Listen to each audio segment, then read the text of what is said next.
विज्ञान के इस दौर में भूत प्रेत को नहीं माना जाता है, लेकिन खुद ऐसी घटना जब सामने आ जाए तो लोगों को विश्वास करना भी लाजमी हो जाता है। लेकिन क्या सही में ये घटना भूत या प्रेत के द्वारा किया जाता है या इसे सिर्फ इत्तेफाक समझा जाए? खैर, ऐसी ही एक घटना के बारे में मैं आपको बताने जा रहा हूँ, जिसका अभी तक कोई समाधान नहीं निकला है। या कह लीजिए कि यह एकमात्र अनसुलझा रहस्य बनकर रह गया है। यह घटना मनाली की है, जहाँ शर्मा जी का परिवार बहुत ही हंसी खुशी रहता था।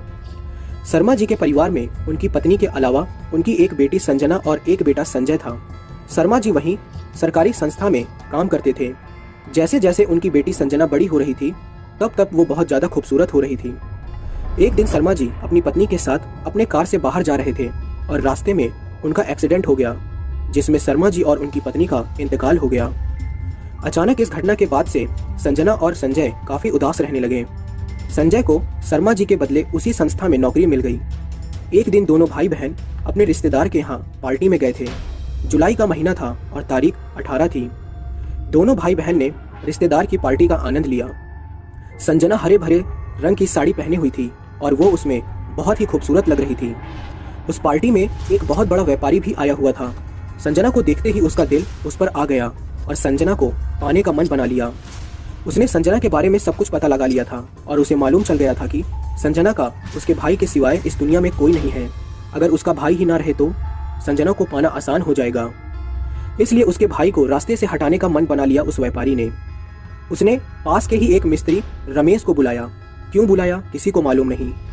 रात को संजना और उसका भाई संजय अपने कार से वापस घर जाने लगे।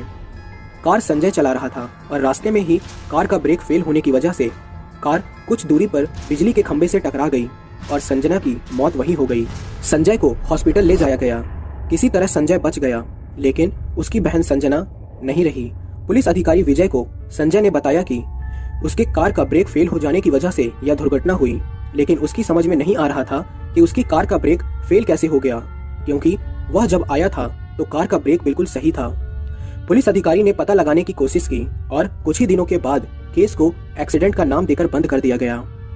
1 साल के बाद उस व्यापारी के कार की दुर्घटना वही हुई जहां संजय के कार की दुर्घटना हुई थी और व्यापारी की उस दुर्घटना में मौत हो गई।